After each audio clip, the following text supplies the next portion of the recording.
Prophet Muhammad, Allah's blessings be upon him, then informed that Allah had created a being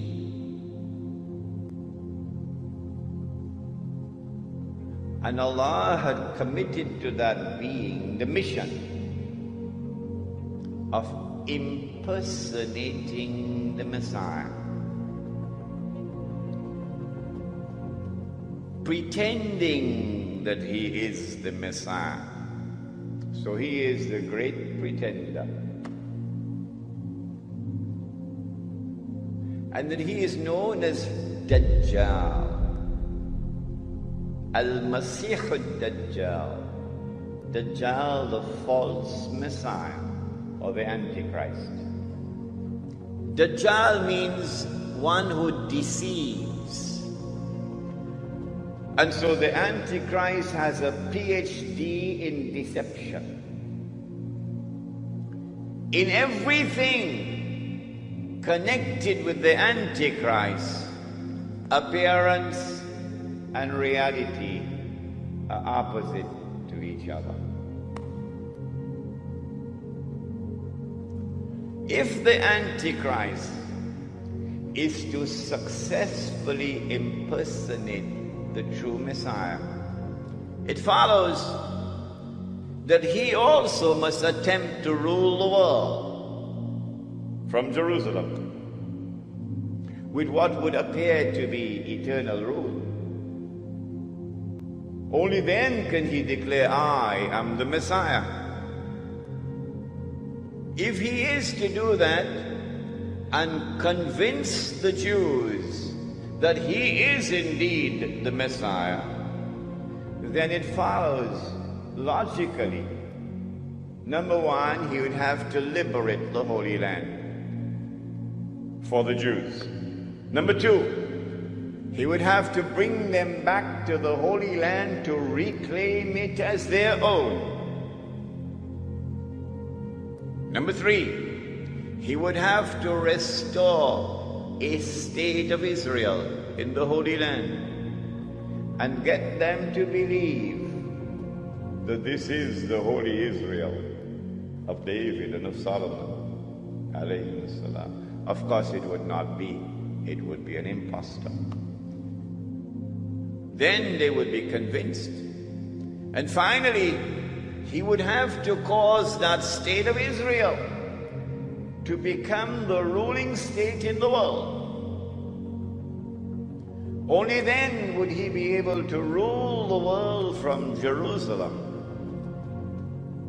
Then he can get up and say, I am the Messiah. And they would believe that he is indeed the Messiah. And then he could rub his hands and he can say, mission accomplished. The Blessed Prophet sallallahu ta'ala alayhi wasallam declared, every prophet warned his people about the Antichrist, about Dajjal, the false Messiah. And the prophet Noah warned his people. But I say to you something that none have said before me.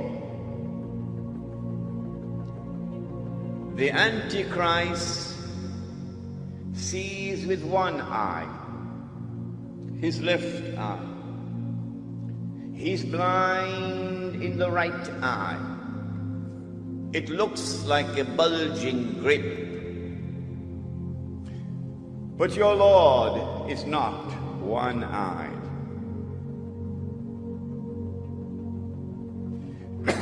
Between his eyes, on his forehead, is written the word kafir, disbeliever. And every mu'min will be able to read it. A mu'min is the one who has accepted the religion, the true religion, but has not only accepted it with the lips, but the truth has entered into the heart. The one who has faith is a mu'min.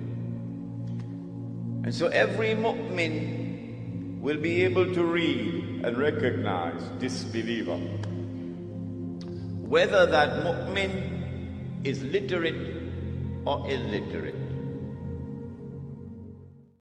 As Al-Mahdi's army is fighting, as soon as we gain victory against the Romans, someone calls out and says, "Go back to your family and your homes quickly, for Ad-Dajjal has appeared." Ad-Dajjal, commonly known as Antichrist in the Bible.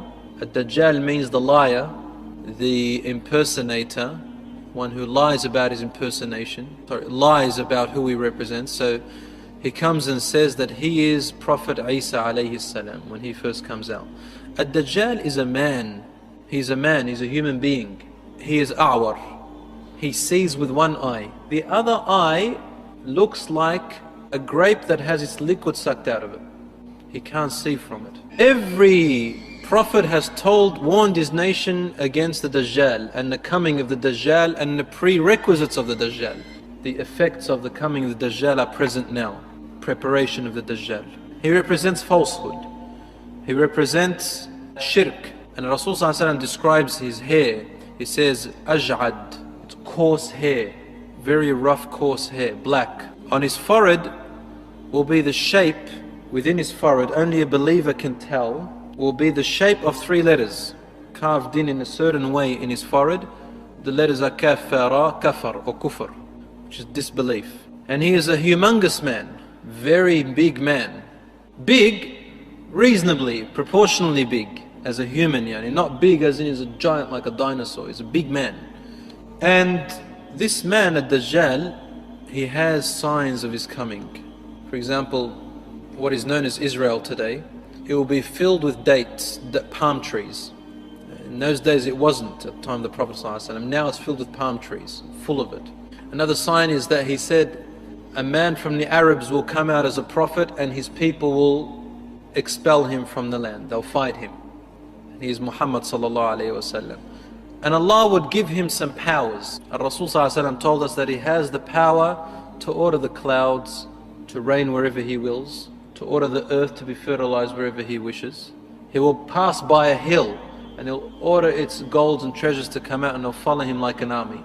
He will rule the world. The first among those who will follow him are said to be the Jews by our scholars. The Jews do not believe that Isa alayhi salam was a true prophet. They believe he was an impostor. They believe in Moses. They believe Musa was the last of the prophets. And their Torah is telling them about a coming prophet. When Isa alayhi salam came, they said he's an impostor. So they tried to kill him. So now they say he's still an impostor. When Muhammad sallallahu alaihi wasallam came out, he fit the descriptions of their Torah. But they rejected him because he was among the Arabs. They didn't want to accept him. So they've made up their own laws and saying that we are still waiting for the prophet to come, the true Jesus. And a Dajjal will come out and say, I am Jesus Christ. And they like his ways. They will follow him.